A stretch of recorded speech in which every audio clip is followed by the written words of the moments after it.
Call this meeting of the Municipal Council to order at 7 o'clock. Please join me in a salute to the flag.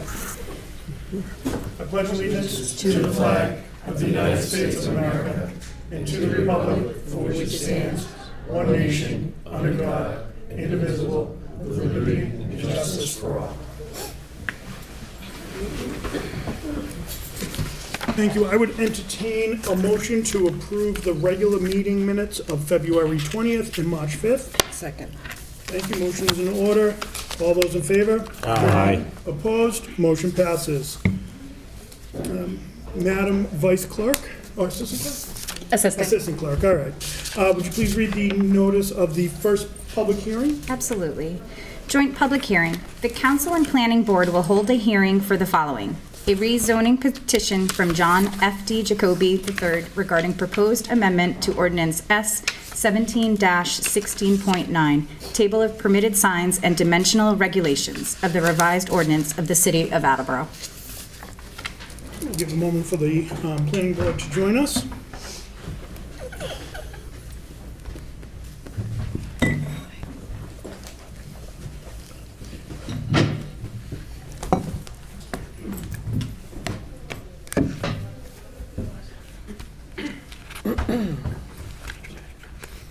All right, good evening, Planning Board. Thanks for joining us this evening.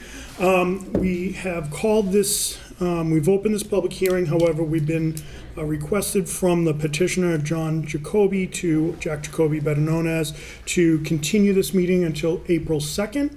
Wanted to ensure that that was appropriate with you folks. That's fine. Yeah. Okay? We're in agreement. Yep. We will continue this until April 2nd. Thank you. Thank you. Nice to see you all.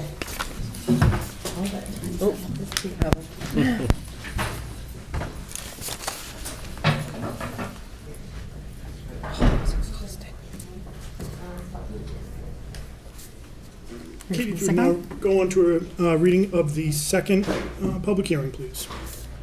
Regarding a petition from Massachusetts Electric Company doing business as National Grid and Verizon New England Incorporated, requesting permission to locate poles, wires, and fixtures along and across the following public way.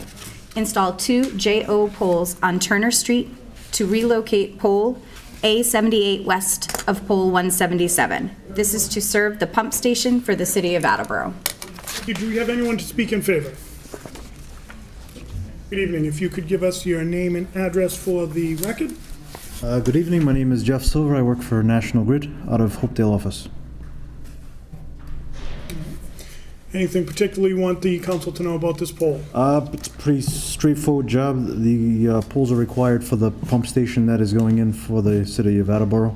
They're just going to reconfigure a couple of them to make it work so that it's easier on the eyes and more accessible for everybody to work. Fully understand. Do we have any questions for Mr. Silver? Okay. Good. Thank you, and we'll see you when the next one comes down. Thank you. Do we have anyone else to speak in favor? Do we have anyone to speak in favor? I'd like to speak against Council President Delicio. It's just Virginia violated my rights and committed a hate crime last time, so I had to preemptively raise my hand. Okay. Do we have anyone to speak against this measure? Mr. Yes, that would be me, yes. Well, we'll just recognize you, Mr. Kerr. Good evening. Good evening, good evening. The reason that I wanted to speak against this measure is, aren't we planning on starting our own municipal electric company? And if that is, this is a Q&A, President Lewis, I'm trying to ask you guys a question. We're planning on trying to start our own municipal electric company, correct?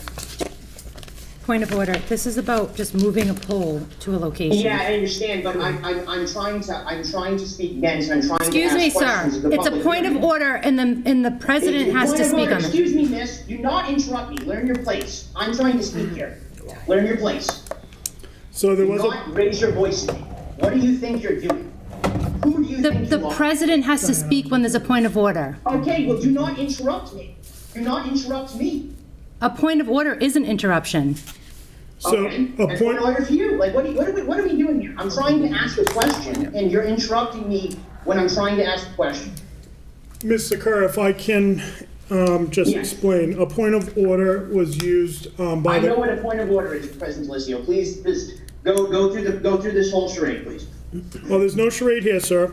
Public hearings are not question and answer sessions. Public hearings are an opportunity. Are an opportunity. At the last public hearing that we had for the disability, the discrimination or the diversity board, you were literally saying that this was a hearing to ask questions. So I'm trying to do just that. How could your public hearing 2 weeks ago allow people to ask questions and a public hearing now not allow the facilitation of asking questions? That doesn't make any sense. So what was said at that meeting was an opportunity for the counselors to ask our speakers clarifying questions. Okay. That's what was said. This is not a Q&A Okay. session. This is your I know it's not a opportunity. Q&A, but I'm asking, Public I'm just hearing asking a provides- question. If you had common decency and courtesy, you could just answer my question very quickly by saying, yes, Mr. Kerr, this is the plans that we have from speaking at the last couple of meetings that we've all listened to. I mean, this is ridiculous. I just asked a simple question. Anyways, if the point of the city is to start its own municipal insurance company, then if we are going to go through and have a National Grid or whatever entity this is, we're gonna buy poles from them and have them set up poles. If we start our own municipal insurance, our own municipal electric company, we're going to need to buy back those poles. There's a set fee. There's a structure to these things. If you honestly are going to sit here and tell the people of Attleboro that National Grid is not going to want to reclaim their investment of putting in these lines in the poles, and that there's not a procedure where we have to lease back the items from them over a certain amount of time, you're kidding yourself. That's the issue here. So why are we going, if we're planning on opening our own municipal electric company, why are we going to go and give National Grid business? Then we're going to take the poles back under our own control and then have to pay them for X amount of years to be able to use the poles that we just paid for when we're planning on starting our own municipal electric company. It makes no sense. It's an endless chain. I just don't think we should be putting in the investment if the overall goal is to start our own municipal electric company. Let's do that, and then let's fix the poles. Everything is still working fine. Why are we worrying about fixing this pole right now? Thank you. Thank you. Do we have anyone else to speak against? Anyone else to speak neither for nor against? Anyone to speak neither for nor against? Vice President Dolan, do you see any reason to keep this public hearing open? I do not. I declare this public hearing closed. And Assistant Clerk, will you please go on to the reading of the third and final public hearing for the evening? Sure. Public hearing to discuss the city's capital improvements program for fiscal year 2025 to 2029. A copy is available for viewing at the City Council office or by email at council@cityofattleboro.us. Thank you very much. Do we have anyone to speak in favor? Anyone to speak in favor? Anyone to speak against? Anyone to speak against? Anyone to speak neither for nor against? Anyone to speak neither for nor against? Seeing none, Councilor Cobus. Sorry, I don't know, hands raised on there, just don't want to miss anybody. I don't see that he was off mute, but Mr. Kerr, would you like the opportunity to speak? No, thank you, sir. I appreciate you asking this time. Really do appreciate it. Councilor Cobus, do you see any reason to keep this public hearing open? I do not. Thank you. I declare this public hearing closed, and I want to recognize you on the capital improvement tours you did this weekend. Very impactful. Thank you. Thank you. I would now entertain a motion to enter into committee of the whole. Second. All those in favor? Aye. Opposed? We are now in committee of the whole. If there's anyone who would like to address the council, Mayor DeSimone, good evening. Thank you, President Delicio. If I may have one moment to get my act together here. So, good evening, all. I am here to respond to your recent resolution concerning, suggesting a feasibility study for transitioning to municipal electricity. I have done a bit of thorough research, and I have a lengthy answer. So brace yourselves, because it's going to be a bit, because I'm not only, of course, presenting to you, I'm presenting this to the public who may be watching this meeting now or later, the folks who maybe read about this in the newspaper. I think they all deserve an informed reply.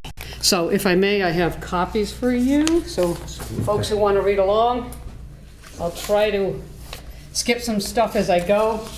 But in as much as I invested several hours I think it's important to present a thorough response and support for my conclusion. I also have supporting documents, copies of which I can, you know what, they might be included in that, so disregard the 2 packages at the end. Those are supporting documents, so I'll take those back. So, having said all that, if I may, I'm going to read what I wrote in my report. Dear Municipal Council, I respectfully submit this memo in reply to your recent resolution suggesting a feasibility study for transitioning to a municipal electricity provider for the city of Attleboro. Based on my research and review of the issues presented, it is my firm opinion that at this point in time, the establishment of a municipal electric department, commonly known as a MUNI, would be virtually impossible and undoubtedly economically infeasible. This conclusion is based on 2 main points. First, the legislatively granted power given to National Grid and other existing private investor-owned electric utility companies, known as IOUs, to oppose the creation of a MUNI. Second, in the unlikely event that National Grid approval was obtained, the upfront costs involved or associated with the purchasing of the distribution equipment from National Grid and acquiring the requisite tools, vehicles, facilities, and staffing of said department would be staggering.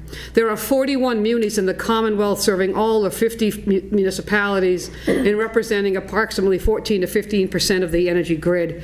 It is important to note, friends, that 40 of these munis were created between 1889 and 1926.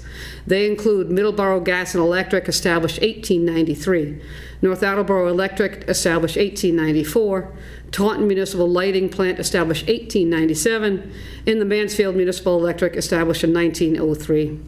As you probably well know, the benefits of munis include reduced cost of electricity service, more flexible supply options, better system reliability and service, and more local control. Mass General Law, Chapter 164, governs the management and operation of municipal light departments. Exclusive managerial power over the MUNI is vested in the Board of Selectmen, the mayor, or the Municipal Light Board. Munis operate and are managed as commercial enterprises, separate and independent from other city or town governmental departments, with the exception of incurring debt, and subject to some general oversight by the Department of Public Utilities. Revenues generated by munis are deposited into the town or city treasury, but these funds can only be used for muni purposes. Unlike National Grid and other IOUs, munis are exempt from many of the state's regulatory requirements. The process to establish a muni begins with a 2/3 vote of the City Council, quote, passed in each of 2 consecutive municipal years and thereafter ratified by a majority of the voters at an annual or special city election. If such a vote is not ratified, no similar vote shall be submitted for ratification within 1 year thereafter. Mass General Law 164, Section 35. If a city votes to acquire a muni, Mass General Law, Chapter 164, Section 43, sets forth the process by which the city can acquire or establish a new municipal light plant. This is where it gets interesting. This law not only requires that the municipality purchase all distribution equipment from the incumbent IOU at a, quote, fair price, but also mandates that approval be obtained from that IOU. Unless the IOU, which would be in this case National Grid, is willing and inclined to sell, the issue of determining a fair price will likely involve litigation. If the IOU refuses to sell the distribution equipment, a city could opt to construct its own muni. The obvious astronomical costs involved with pursuing this option render it meaningless. The requirement of an IOU approval and substantial upfront costs involved are the fundamental reasons why there have been no new munis formed in the past 100 years. Because of the complex and lengthy process, an astronomical amount of potential costs involved, risk of litigation, some municipalities conduct pre-feasibility studies before deciding whether to proceed. Having recently met with representatives from New Gen Energy to learn more about the costs involved with such a study, I was informed the city would likely have to pay anywhere from $75,000 to $100,000 for a pre-feasibility study.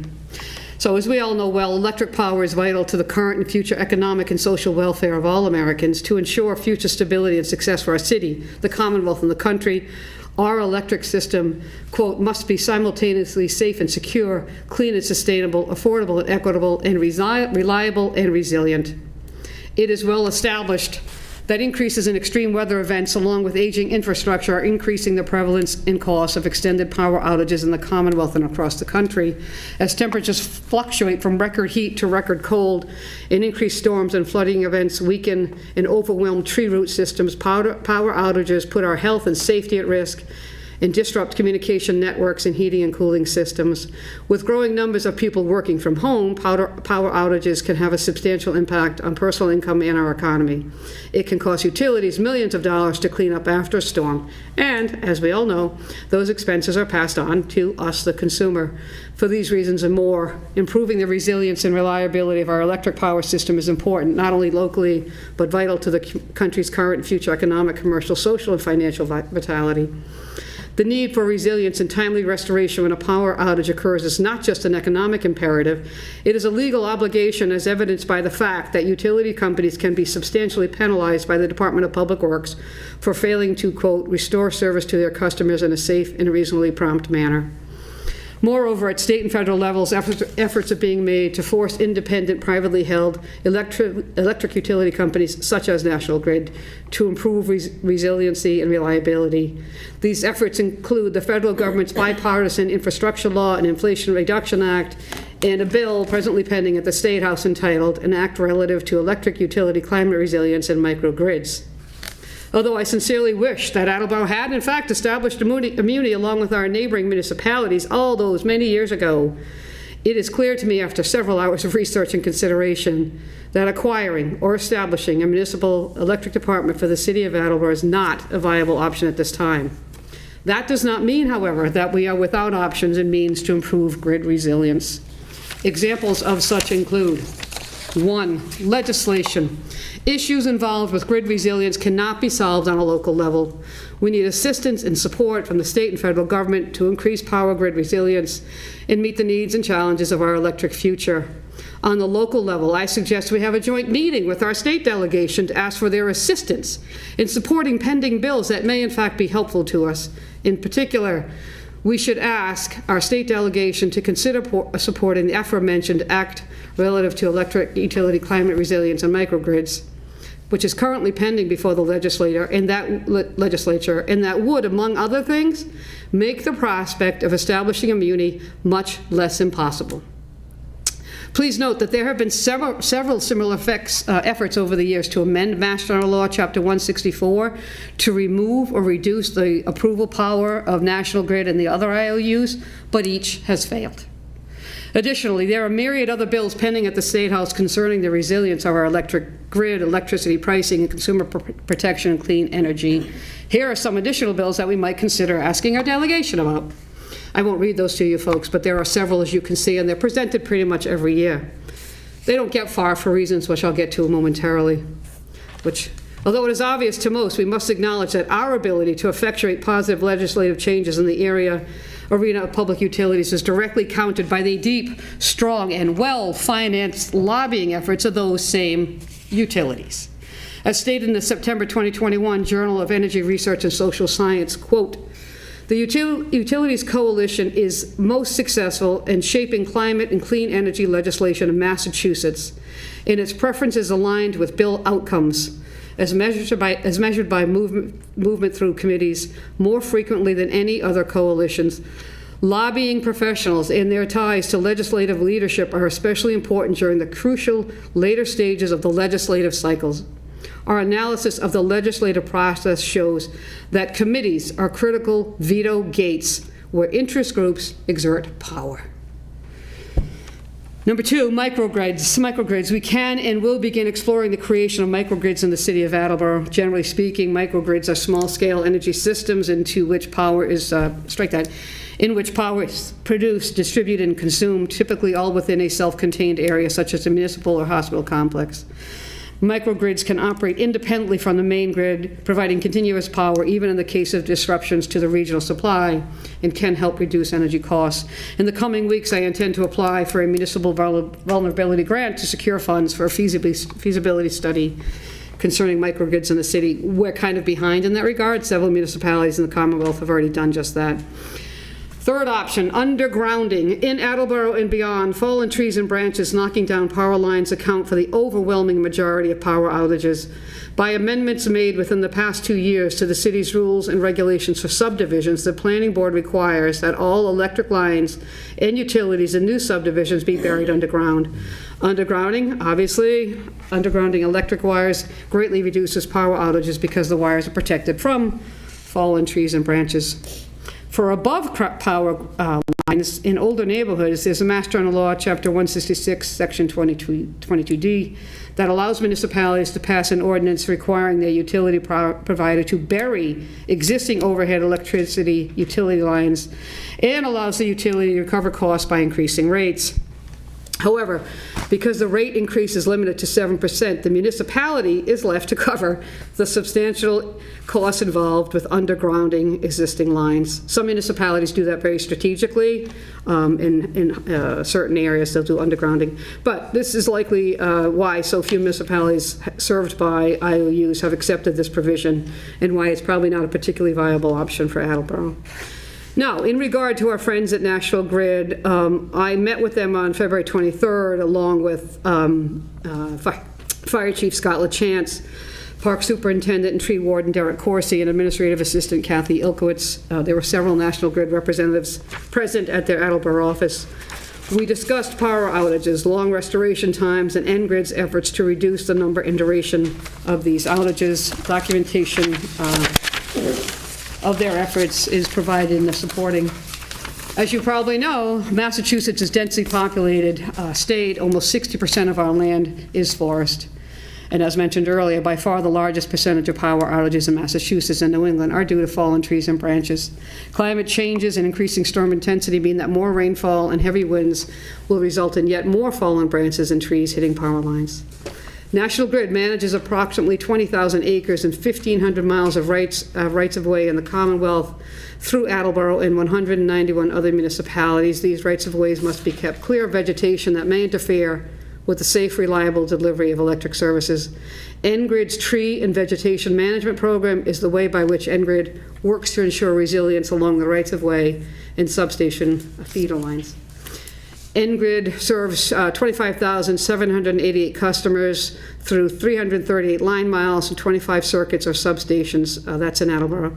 These substations are located in or at Reed Street, South Attleboro, Forest Street, Chartley Pond, and West Street.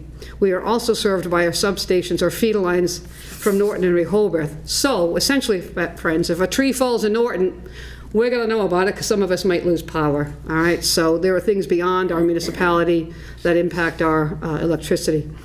Beginning in 2022, N-Grid now uses satellite imagery to plan timely maintenance. They used to be on the cycle. You may have heard about the 5 or 7 year tree trimming cycle.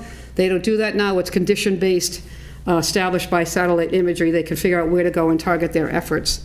So they use the satellite imagery to maintain pruning between the tree branches and the power lines on what they refer to as a condition-based cycle. Prior to 2022, they did this maintenance work on a time-based cycle. Protecting the feeder lines that transmit power from the substation to the distribution points is particularly important to minimizing power outages. N-Grid's enhanced tree mitigation plan also involves removal of hazardous trees along a portion of these feeder lines that have been identified as most vulnerable, or WPFs, worst performing feeders. It must be noted that some of the feeders that bring electricity into the city and cause outages are located in neighboring municipalities, as I said. It should also be noted that when trees are located on private property and they need to be trimmed or removed, National Grid reported that oftentimes there are residents who won't give them permission to perform the work on the private property. Other plans to increase reliability involve reconductoring certain feeder lines in the city. Reconductoring means replacing or upgrading transmission wires because of age or to increase capacity. N-Grid also uses a FLISR system, which is fault location, isolation, service restoration. FLISR allows for better monitoring and more timely reports about the operating status of the grid and reduces the restoration time in the event of an outage. Lastly, advanced metering infrastructure and smart meters provide more specific and near instant data about grid performance and power outages. They are installed in homes and businesses and send the data they collect back to the utility company. This data can then be used to better understand energy consumption patterns and optimize the power grid accordingly. This information will also aid in fast recovery from storms and other disruptions, enabling the teams to respond quickly to prevent an outage or promptly restore service if an outage occurs. Ngrid's smart metering project from Massachusetts is scheduled to begin in 2025. So you note their efforts are to respond quickly. Ideally, their efforts would be more directed at vegetation management to avoid the outages in the first place. And one of the things that the munis do better than the IOUs is that Mansfield and North Attleboro, their electric departments are going around all the time maintaining trees and maintaining the distribution system, which Ngrid is more responsive than proactive. So that's a big difference. A little more attention to trees could save us all a lot of aggravation. So in conclusion, as mayor and an Ngrid customer, I thoroughly understand and share the council's concern for residents and business owners impacted by days-long power outages, particularly as we face a future of increasingly intense weather events and related outages. I do not, however, agree with or support engaging in a feasibility study for establishing a city electric department at the present moment, unless and until there is a material change made to Mass General Law, Chapter 164, Section 43, that removes or reduces the power of an existing private electricity provider like Ngrid to oppose the establishment of a muni in the city of Attleboro. This will not be a remotely viable option. Thus, I do not intend to spend $75,000 to $100,000 of taxpayer funds for a feasibility study that will likely come to the same conclusion. To reduce outages and restoration times and to better ensure a more resilient electric grid in the city, I propose the following actions, which will require commitment and collaboration if we are to move forward. 1, actively and consistently engaging with our state delegation on the issues raised above. 2, exploring and supporting the potential creation of microgrids in the city and continuing our efforts to add solar arrays on certain city-owned properties. 3, creating a new council committee on climate and energy, or adding this charge to an existing city council committee. 4, work towards funding a new city position or department for climate and energy matters to include flooding, stormwater issues, solid waste reduction, electricity renewal, all of that. It clearly needs more attention, time, and dare I say, money.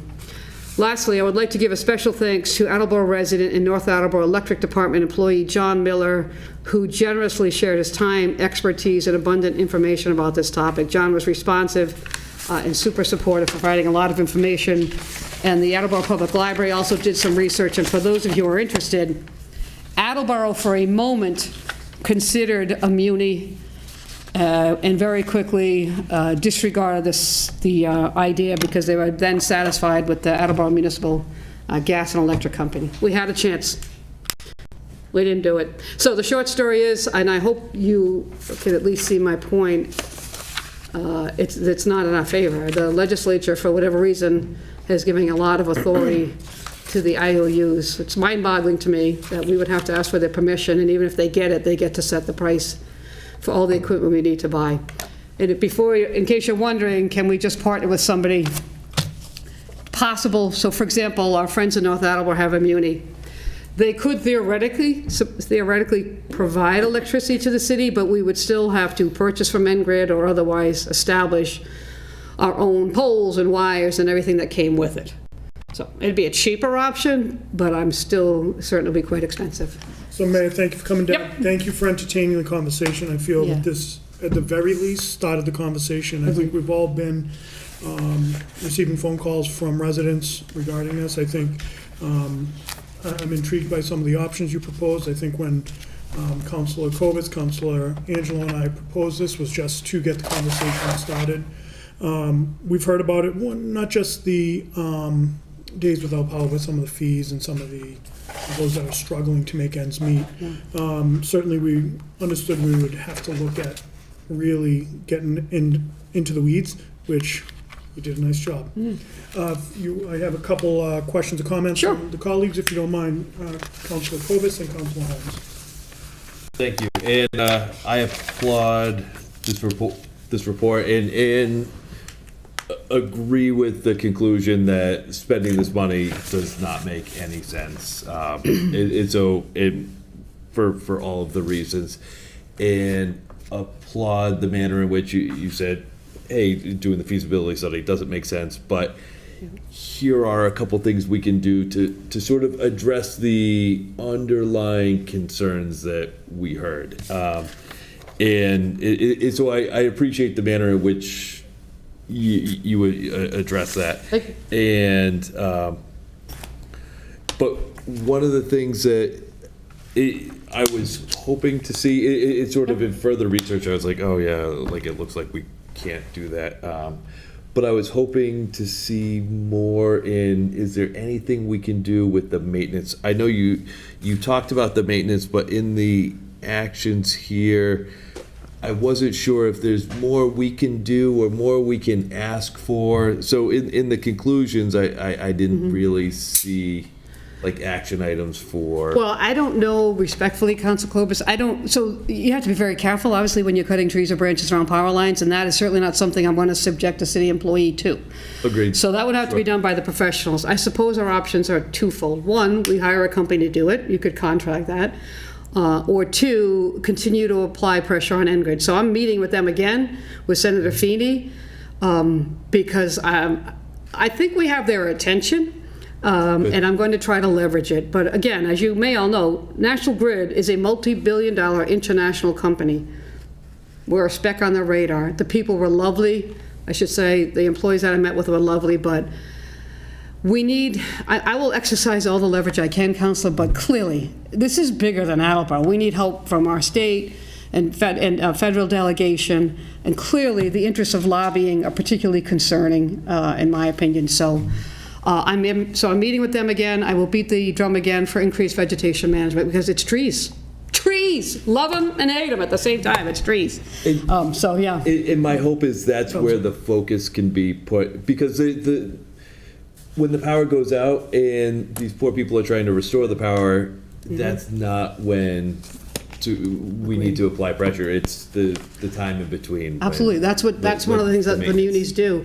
But I would just remind you that some of our issues come from outside Attleboro, particularly in my neck of the woods. A tree falls in Norton and my lights go out. So we can do what we do here, but if Rehoboth, Understood. being Rehoboth, who knows? So, Thank you. I applaud. thank you, Good Bob. job. Thank you. Thank you so much for coming in. That's exactly where I was going with this. Do they have any data around how often they're asking residents and residents are refusing? They didn't give me data. I don't know that they keep it. I got the impression it was mostly anecdotal, but I am doing a follow-up meeting, and if you want, I'm sure they might want to come in and talk to you, and they can present their case, and you might be able to ask them questions. So I could give Councilor DeLucia the contact information, and if you want to invite Ingrid in, you all are welcome to have that conversation, yeah. But I don't have they didn't give any statistics, Council Holmes, but I've heard anecdotally, as maybe you have, that sometimes people are unhappy when Ingrid comes and cuts a tree. Some people don't think they pay as much attention to the aesthetics as they should. So have you guys seen some of the trees that are branches on one side and nothing on the other? But at the same time, it's better to save the tree than not. So sometimes they have that concern. But I say all that to say, if you're open to it, I'll give you the contact and you can ask them your question directly. But I don't have an answer. Thank you. Thank you, Mayor. Yep. Good? All right, I'm going to leave this with Virginia folks, and I will send momentarily electronically the report you have in your hands, because it has a bunch of links in it for all the resources that I consulted with. Thank you. Thank you. Do we have anyone else who would like to address the council? Yes, I would love to speak again. Good evening, Mr. Kerr. Yes, good evening again. I don't know who the councilwoman was that decided it would be a good idea to yell at me, but you really need to learn your place. You are a public servant. You serve me. You serve the public. I honestly hope you don't have children. If you're going to take an attitude and a stance like that, you'd probably beat them, knowing the way that you just popped off on a member of the public for asking a simple question about the municipal electric company. You're a crazy person. You need to really get some psychological help. What I find troubling here is I try to ask a question about the municipal electric company, and I just get freaked out upon it. I'm just trying to learn what the government is doing in the city, and I'm just getting screamed at. It's kind of ridiculous. It makes sense, though. It makes sense that Mayor DeSimone is working with Senator Feeney's office. I had actually tried to complain to Senator Feeney's office about the issues that were going on with the city of Attleboro. But the senator is a fucking coward, and he won't follow the law, nor will he take any approach. So I hope National Grid is watching, The Senator Feeney is a coward. He has no backbone. He has no teeth. You could steamroll over him. He is literally a coward. He is a pathetic waste of a senator. And any of the federal reps from the state of Massachusetts, I've reached out to many of them in the district for Attleboro. They're all just jokes as well. They don't want to enforce federal law. I mean, it's just kind of crazy. Some of the stuff that the city government, you guys think you're above the law. You know, I brought up weeks ago that your policy that is on the books explicitly only allows remote participation for council meetings, only for council members. It does not allow it for the public. Why am I speaking? Because I'm suing you. I'm suing you in multiple different courts. That's why I'm speaking here. Why haven't you changed that policy? You guys mentioned wanting to do a feasibility study on following the Americans with Disabilities Act and allowing people the ability to speak at these public hearings and these public meetings. This is a waste of money. The mayor's talking about a feasibility study for the municipal electric company. That could be $75,000 to $100,000. I don't think it's going to be that much for you guys to run a feasibility study if you guys should follow the law. But, you know, knowing how ridiculous you guys are and inept, you could easily probably spend 20 or 30K of taxpayer funds on that. So what I really wanted to talk about tonight was, again, I wanted to bring up the PFAS chemicals. You know, those PFAS chemicals that all these council members here do not care about, and they just want your children and your family members to get cancer and die. So the Attleboro Water, this is on the Attleboro website. The Attleboro Water Department is working towards installation of equipment for PFAS removal at the Wading River plant. Procuring temporary treatment is a process that involves design, permitting, and construction, which all take time. In addition, many other water supplies across the state are also experiencing elevated levels of PFAS, except they're actually fixing it. So treatment equipment is high in demand. That's funny. The Attorney General of Massachusetts, as well as like 40 other Attorney Generals, are suing all these manufacturers of PFAS chemicals right now. I'm pretty sure there's a lot of companies that are producing this equipment, but it's just another excuse on why you guys can't do this. The Attleboro Water Department is doing everything. They're doing everything possible, guys, to expedite this process, and temporary treatment will be tentatively operational in the spring of 2023. All right, that's funny. I have some questions about your test results, but let's continue on. The Water Department is under contract with the consultant to perform testing of the treatment processes for PFAS removal at the Wading River facility. Listen to that. Everybody needs to hear this.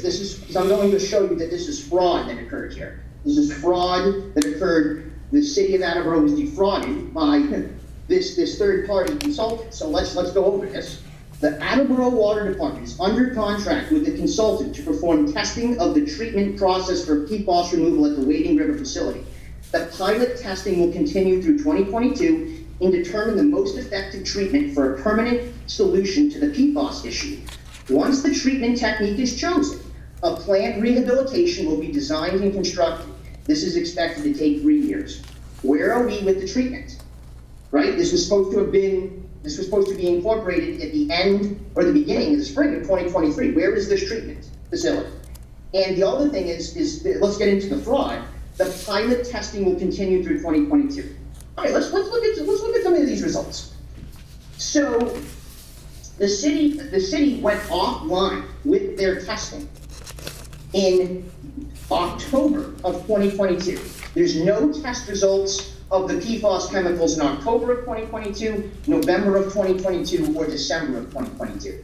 This was a consultant, an entity that was contracted by the city using taxpayer funds to do a job, and the city doesn't even care about your funds, guys. That's why they're paying all these insurance companies to fight their battles in court. That's why they just don't care about following the simple law, sending me an email with 12 words in it that would have voided my entire lawsuit against the city. The city doesn't care about your money. So that's why they don't push this issue. Now, what's so funny is that they still were supposed to be testing. Regardless of whether they were contracted or not, they were supposed to be testing because there's results that are pulling through in 2023. So let's go through those results. So 2023, one plant one plant, not the Wading River facility, not the one with the PFAS chemicals, but one plant tests that the water has 13 parts per billion or trillion, whatever it might be, of this PFAS chemical. The federal allowed allotment is 20. But for some reason, the Wading River plant is offline from October of 2022 all the way until October of 2023. That's funny. How is that possible? Why is the plant that was testing with the PFAS chemicals over 40 to 30 parts, why is this plant offline? I wonder. It's because you guys aren't doing your friggin' jobs. No one is doing their job properly. No one's actually trying to address these chemicals. No one wants to admit that Attleboro is very quickly approaching to be the next Flint, Michigan, and that you guys are going to have to be paying healthcare costs for the city residents in perpetuity because you've given them all cancer and all of these other diseases. You know, I had my family in Attleboro, luckily before I moved out of that shithole, that you guys have created. You guys have created Attleboro into becoming a shithole with not paving the roads. You guys have friggin' excise tax and gas tax, and you guys can't even pave the roads. It's an absolute joke. The state of Florida literally only has gas tax. They don't even have an excise tax. We pave the roads 3 times a year. Why is that? Why is the third largest state in the country able to repave the roads 3 times a year, and they don't even have half the tax dollars that you guys have? Florida doesn't even have a state income tax, and they can pave the roads. So that's what I'm trying to get at, is it's through poor leadership. It's through this pathetic man, Council President Delisio, who's just a friggin' joke of a human being. We have his absolute companion and minion, Vice President Kobus, well, used to be Vice President Kobus, not even Vice President anymore. That's how bad you are, your job, buddy. And then we have a current Vice President, Goldman, who would much rather, I bet anybody that's in the stand, she's probably on her phone right now. She's been on her phone multiple times. I actually have a video of you on your phone while I was talking. It's on the AACS. You're on your phone while citizens are talking because you're getting paid by taxpayer funds, but you have so much better stuff to do than listen to me, of course, right? Because you guys don't like me. Because I'm the only one that's complaining about stuff. I'm the only one that's calling you guys out on all your bullcrap. Why don't you guys start actually doing stuff that matters? Why don't you fix some of these very simple things? Let's call a vote tonight. Let's call a vote tonight. And let's change the policy to allow all physically disabled people to be able to participate remotely for city council meetings. Why don't we do that? Why don't we call a vote tonight and dismiss Virginia? Because Virginia committed a hate crime against me. I called Virginia trying to do business with the city, and Virginia said I was harassing her. Well, that's a crime. I felt that I was gonna, I could have been, had a crime committed, reported against me, even though I didn't do anything. And then I tried to go and speak at a public hearing, and Virginia says, I'm not allowed. I'm not allowing you, Mr. Kerr. Virginia, just arbitrarily, not an elected official, she's just some woman who cannot even respond to emails, but she just unilaterally gets to make the decisions for the city of Attleboro on who gets to speak at these meetings and whatnot. Well, that is going to, I'm telling you right now, that's going to cost you guys a fortune on that one. I'm going to sue you guys into oblivion for that one, and I want Virginia criminally charged. That's my ultimate goal for this. I'm pushing for criminal charges, Virginia. This is a hate crime because I'm a member of a protected class who completely discriminated against me. This is the type of shenanigans that I have to deal with, and all I wanted to do in the beginning, this all started because I reported a black man's vote being thrown out, guys. This is where it all started. I reported a black man's vote being thrown out, and because I did that, holy cow, I am the devil. Why would I ever care about another human being?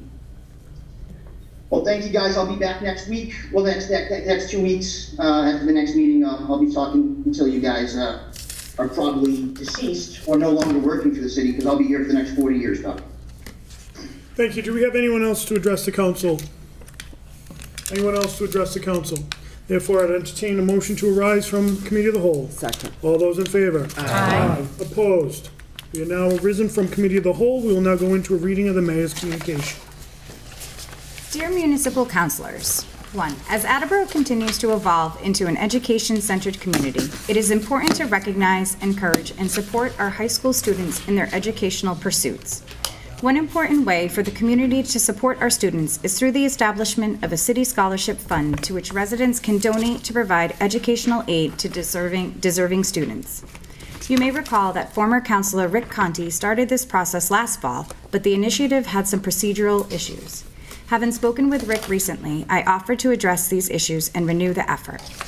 Pursuant to the provisions of MGL Chapter 60, Section 3C, donations to the City Scholarship Fund will be deposited into a special account in the General Treasury and will be in the custody of the Treasurer.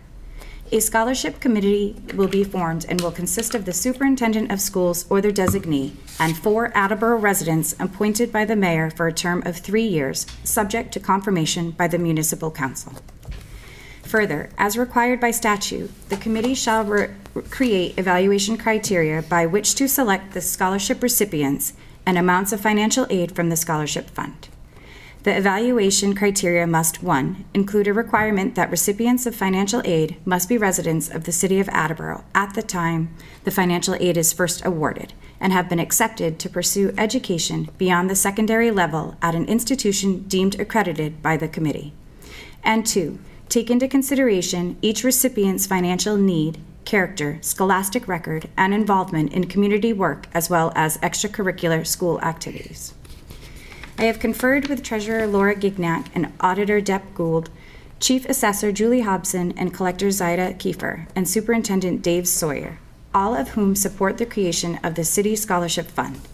Accordingly, I respectfully ask your honorable body to accept the provisions of the Massachusetts General Law, Chapter 60, Section 3C, and vote to establish a City of Attleboro Municipal Scholarship Fund, the purpose of which shall be to provide educational financial aid to deserving city residents. Finance Committee, please.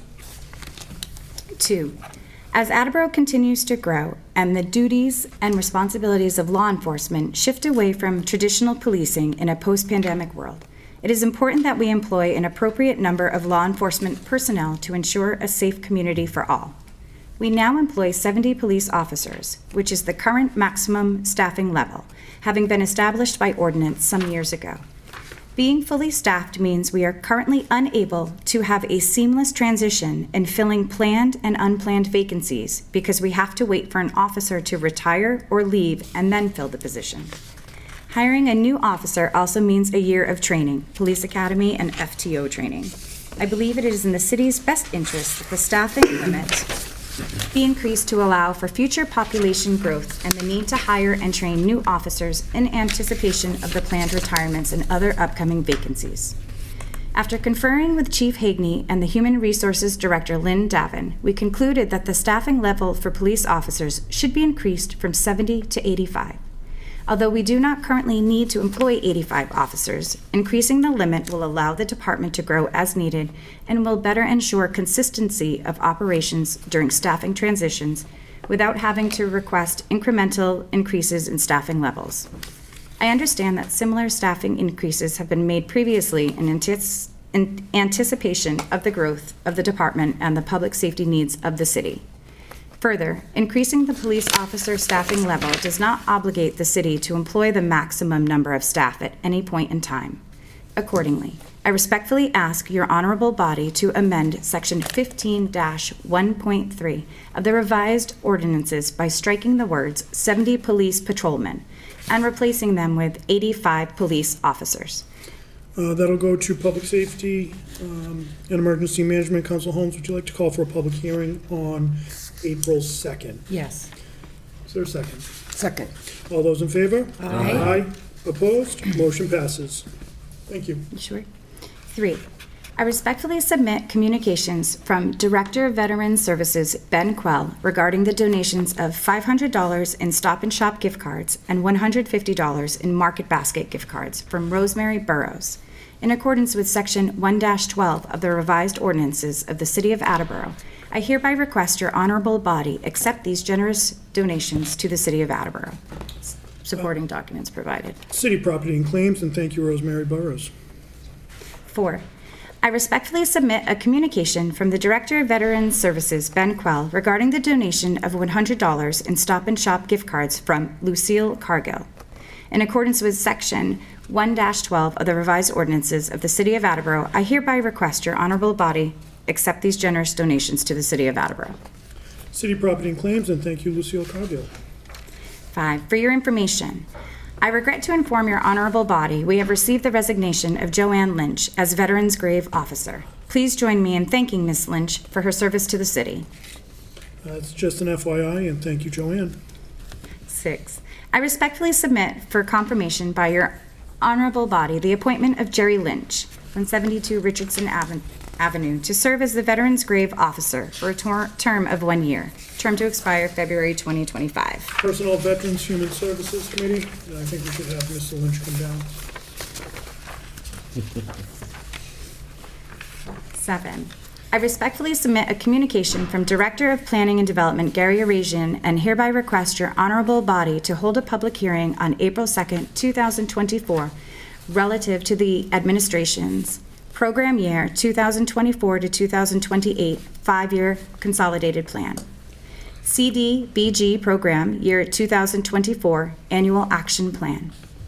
Authorization to submit said program year 2024 to 2028 5-year consolidated plan and CDBG program year 2024 annual action plan to the U.S. Department of Housing and Urban Development on or before May 15th, 2024. Finance Committee, please, and Council Cobus, would you like to call for a public hearing on April 2nd?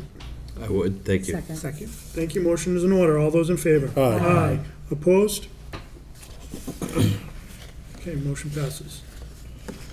I respectfully submit a communication from Chief Assessor Julie Hobson regarding the needs for funds to contract with a personal property appraisal company. A contingency has been added to the requested amount. Therefore, I hereby request your honorable body transfer $40,250 from account 1141000-578300 Citywide Reserve Fund for transfer to account 1141100-530102 Assessor Appraisal Services. Finance Committee, please. 9, I respectfully submit a communication from the Human Resources Director, Lynn Davin, requesting a 2% cost of living adjustment to be granted to employees in the exempt classification group effectively July 1st, 2024. Therefore, in accordance with Section 13-4 Compensation Plan of the revised ordinance of the City of Attleboro, I hereby request your honorable body approve a 2% increase in the city's compensation plan for fiscal year 25, effectively July 1st, 2024. Additionally, in that this request involves an amendment to the compensation plan established in Section 13-4.1. A public hearing is required. I hereby request your honorable body call for a public hearing on April 2nd, 2024. Personnel, Veterans, Human Services, please. And Council Angelo, would you like to call for a public hearing on April 2nd? Yes, President Delicio. Second. Thank you. Motion is in order. I need everyone to vote on this. All those in favor? Aye. Opposed? Motion passes. Thank you. 10, for your information, I regret to inform your honorable body we have received the resignation of Henry Riley from the Election Commission effective March 31st, 2024. Please join me in thanking Mr. Riley for his service to the city. Thank you for your service, Hank. That's an FYI. 11, I respectfully submit for your confirmation by your honorable body the appointment of Megan Kerr, 47 Green Street, to fill an unexpired term on the Board of Park Commissioners, term to expire February 2025. Personnel, Veterans, Human Services, please. 12, in our continuing effort to maximize and exhaust all ARPA funds, I have been informed by Director of Budget and Finance Mason Lord that due to a fortuitous turn of events, the bids received for the Lindsay Street Water Main Replacement Project came in lower than expected. Thus, we have an opportunity to repurpose some of the Bristol County ARPA funds originally allotted for that project to secure funding for the Bishop Street Water Main Replacement Project. Accordingly, to effectuate this change, I respectfully request your honorable body vote and authorize the following. 1, rescind vote number 6 and vote number 7 taken on December 5th, 2023. 2, accept the $2,387,972.13 balance of the city's Bristol County ARPA allocation in the form of a grant, pursuant to the terms and conditions in the grant agreement for the Bishop Street Water Main Replacement construction between the city and the Bristol County ARPA program. 3, authorize the reallocation of any unused funds from the wastewater equipment project and the Lindsay Street Water Main Replacement project to be put toward the Bishop Street Water Main Replacement project, pursuant to the terms and conditions and the grant application for the Bishop Street Water Main Replacement construction. Finance Committee, please. And 13, I respectfully submit a communication from Human Resources Director Lynn Davin requesting a change to the exempt classification plan, specifically adding a guest service supervisor to the exempt classification plan for Park and Forestry, Capron Park Zoo. In addition, moving the position of Curator of Education from the Attleboro Laborers Association, Local Number 1144, Laborers Contract to the exempt classification plan. Therefore, I hereby request your honorable body place the Guest Services Supervisor to Grade 4 and place the Education Curator to Grade 6 in the exempt classification plan. Additionally, in that this request involves an amendment to the classification plan established in Section 13-3.1, a public hearing is required. I hereby request your honorable body call for a public hearing on April 2nd, 2024. Personnel, Veterans, Human Services Committee, and Councilor Angelo, would you like to call for a public hearing on April 2nd? Yes, President Delicio. Second. Thank you. Motion is in order. All those in favor? Aye. Opposed? Motion passes.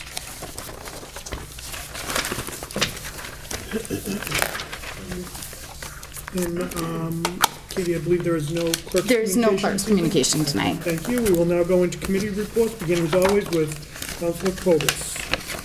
Thank you.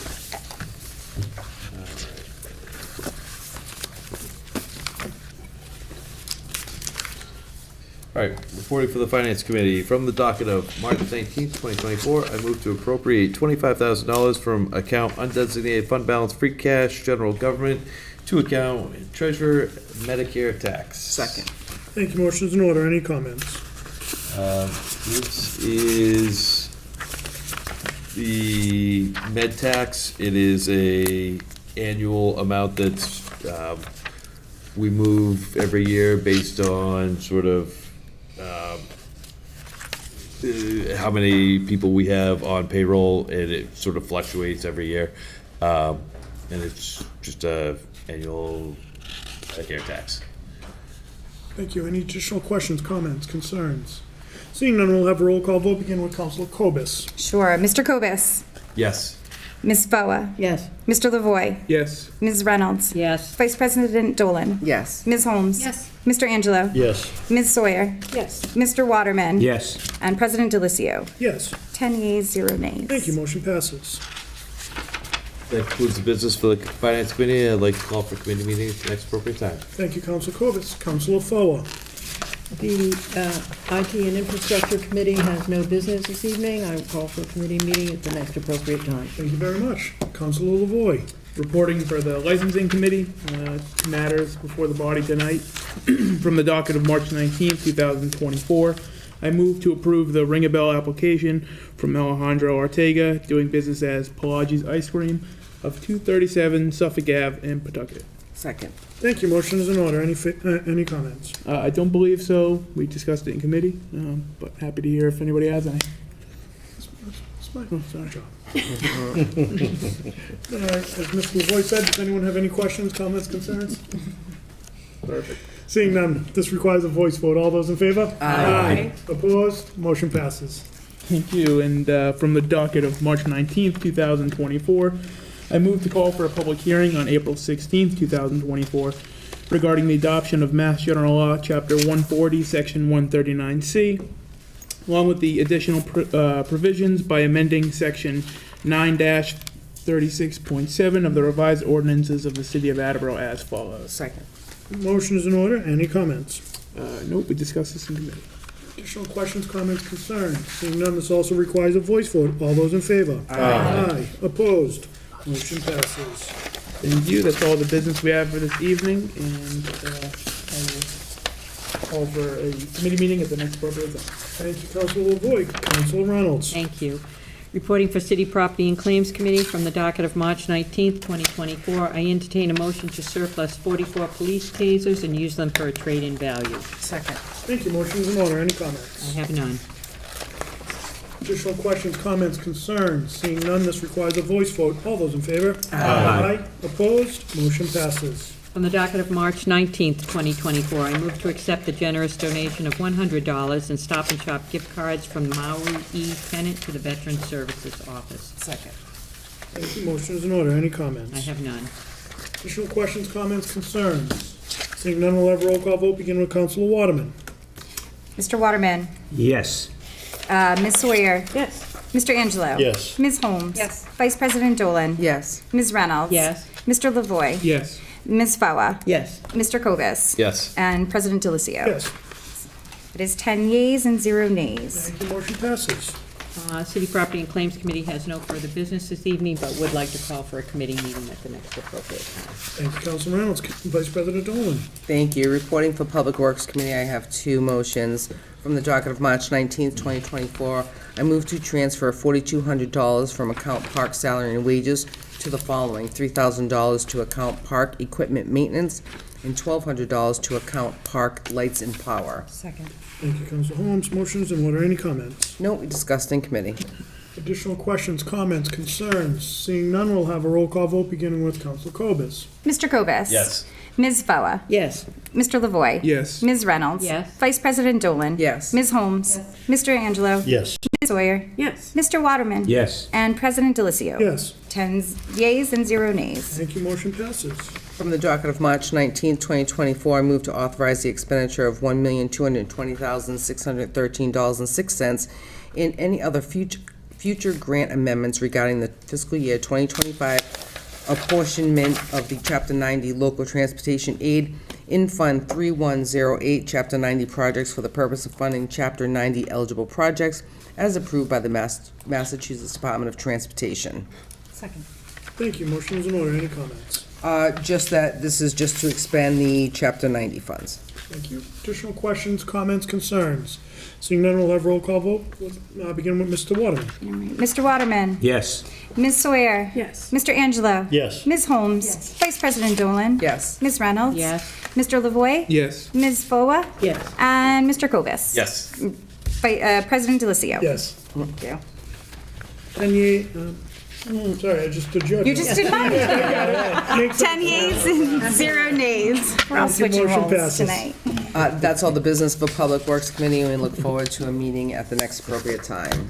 Thank you, Vice President Dolan. Councilor Holmes. Thank you. Reporting for Public Safety and Emergency Management this evening, I have one motion from the docket of March 19, 2024. I move to approve a 5-year contract with Axon for police tasers per Mass General Law, Chapter 30B, S12. Any contract exceeding 36 months must be authorized by the local government body for procurement. Second. Thank you. Motion is in order. Any comments? So we're getting new tasers because they've been discontinued, and that's why they were in Council Reynolds' committee, the old ones. Additional questions or comments? Seeing none, we'll have a roll call vote beginning with Councilor Cobus. Mr. Cobus? Yes. Ms. Fawa? Yes. Mr. LaVoy? Yes. Ms. Reynolds? Yes. Vice President Dolan? Yes. Ms. Holmes? Yes. Mr. Angelo? Yes. Ms. Sawyer? Yes. Mr. Waterman? Yes. And President Delicio? Yes. 10 yeas and 0 nays. Thank you. Motion passes. That concludes the business this evening. We'll call for a committee meeting at the next appropriate time. Thank you, Councilor Holmes. Councilor Angelo. Thank you, President Delicio. Reporting for Personnel, Veterans, and Human Services Committee, I have 4 motions. From the docket of March 19, 2024, I move to approve the appointment of Leo Johnson of Phillips Street, Attleboro, to fill an unexpired term of the Board of Police Commissioners, term to expire February 2025. Second. Thank you. Motion is in order. Any comments? We discussed it in committee. Thank you. Additional questions, comments, concerns?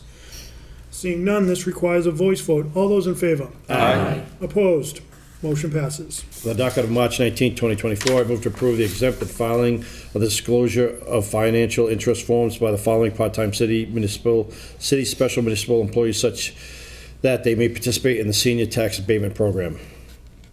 Second. Oh, sorry. Mary Barrett, Lorraine Murrow, and Joanne Ventola, sorry. Thank you. Motion already in order. You have the comments, additional comments? No, sir. Additional questions, comments, concerns? Seeing none, we'll have a roll call vote beginning with Councilor Waterman. Mr. Waterman? Yes. Ms. Sawyer? Yes. Mr. Angelo? Yes. Ms. Holmes? Yes. Vice President Dolan? Yes. Ms. Reynolds? Yes. Mr. Lavoy? Yes. Ms. Foa? Yes. Mr. Cobus? Yes. President Delicio? Yes. 10 yeas, 0 nays. Thank you, motion passes. From the docket of March 19, 2024, I move to approve the appointment of Christopher Lawrence of Como Drive, Attleboro, to fill an expired term of the Traffic Study Commission, term to expire February 2027. Second. Thank you, motion is in order. Any comments? No, sir, we discussed in committee. Additional questions, comments, concerns? Seeing none, this requires a voice vote. All those in favor? Aye. Opposed? Motion passes. On the docket of March 19, 2024, I move to approve the placement of the local inspector to grade 7 and place the plans examiner to grade 8 in the exempt classification plan from the Attleboro Laborers Union and add the title of veterinarian to Article 16, uniform and clothing allowance in the personnel rules and regulations. Second. Motion's in order. Any comments? No, sir. Additional questions, comments, concerns? Seeing none, this requires a roll call vote beginning with Councilor Cobus. Mr. Cobus? One moment. I believe this is to strike. Friendly amendment. Oh, I'm sorry, I was, That's okay. yeah. Can I get a friendly amendment to strike? I'd like to move for a friendly amendment to strike. Okay, so if you want, I can take the reason why. We've recently found out this needs a public hearing, so we'll be calling for a public hearing, and you're reintroducing this as new business later on this evening, correct? Yes, sir. Okay, so this is, just to be clear, this is to strike. This is to strike. Okay. Additional questions, comments, concerns? Again, this motion is to strike, it's not to approve the placement. So, we'll do a roll call vote on this, beginning with Council Cobus. Mr. Cobus? Yes. Ms. Foa? Yes. Mr. Lavoy? Yes. Ms. Reynolds? Yes. Vice President Dolan? Yes. Ms. Holmes? Mr. Angelo? Yes. Ms. Sawyer? Yes. Mr. Waterman? Yes. President Delicio? Yes, 10 yeas, 0 nays. thank you, motion passes.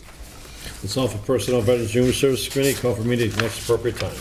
Thank you, Councilor Angelo and Councilor Sawyer. Thank you, President Delicio. Reporting for Zoning and Land Use Committee. I have one item to bring out tonight, and from the docket of February 20th, 2024, I move to approve the extension of 2 restrictive covenants as follows and authorize the mayor to execute the attached notices of extension to be recorded in the Registry of Deeds in substantially the same form as appended hereto. We'll waive the rest of the reading. Second. Second. Thank you, Councilor Holmes. Motion is in order. Any comments? Well, I know that we need to put forth a friendly amendment because there's some changes from the assessor, and it was just something that she felt more comfortable in how it was read. So I wanted to read these amended changes. Perfect. So we strike sentence 1 in its entirety and replace it with a 121 plus or minus acre portion of the property located at 106 Locust Street, Attleboro, Massachusetts. Attleboro Assessor's Parcel ID of map 175, lot 264. Owner of record appearing to be KAAD, number 2, Limited.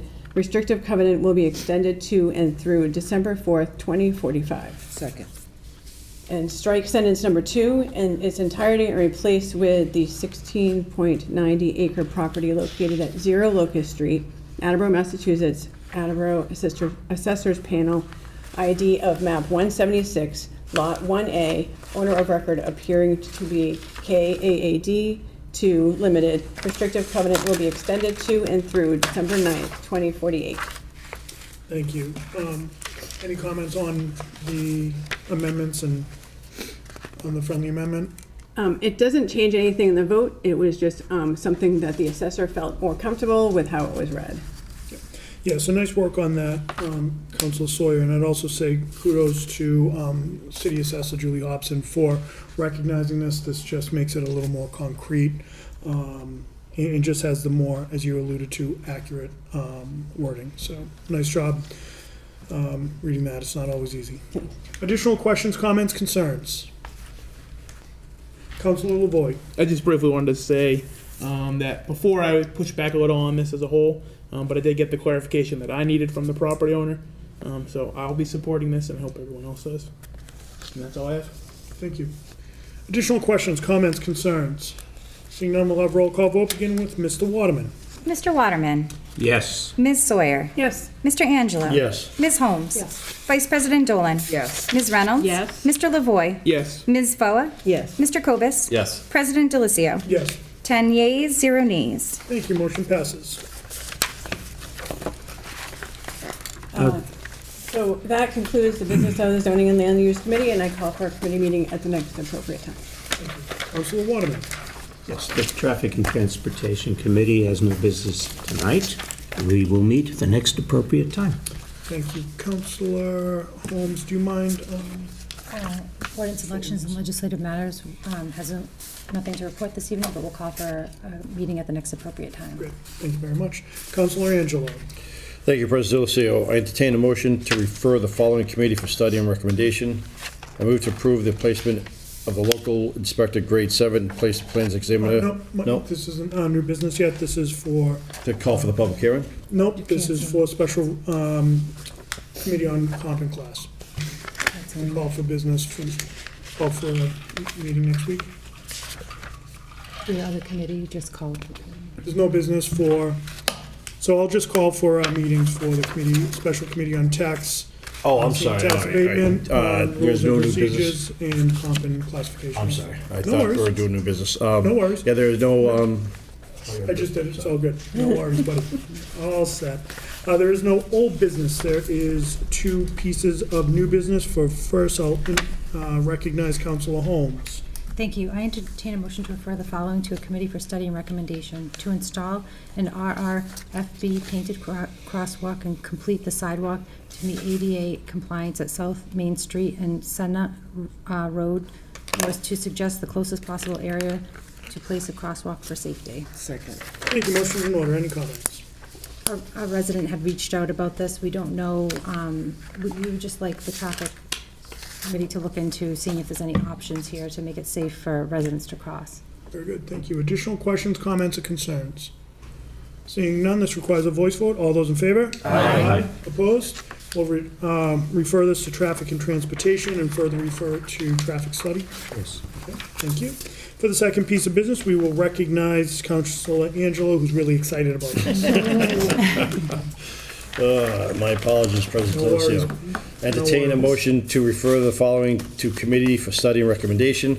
I move to approve the placement of the local inspector to grade 7 and place the plans examiner to grade 8 in the exempt classification plan for the Attleboro Laborers Union, and add the title of veterinarian to Article 16, uniform and clothing allowance in the personnel rules and regulations. Second. Thank you, motion is in order. Any comments? We're going to call for public hearing on April 2nd. We'll do that at the end. Okay. Yep. Any additional comments on this? No, sir. Okay. Additional questions, comments, concerns? Seeing none, this is a voice vote. All those in favor? Aye. Opposed?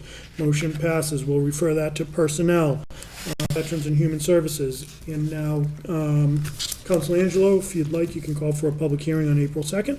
Yes, sir. Okay. Second. Thank you. Motion is in order. Any comments? Any questions, concerns? This requires a voice vote. All those in favor? Aye. Opposed? Motion passes. That concludes the business for the municipal council this evening, but before we adjourn, just want to thank our assistant clerk for a tremendous job this evening. Katie, thank you. I think it's your second time, and you look like a seasoned pro. Thank you very much. That being said, I'd entertain a motion to adjourn. Second. All those in favor? Aye. Opposed? We're adjourned at 8:13.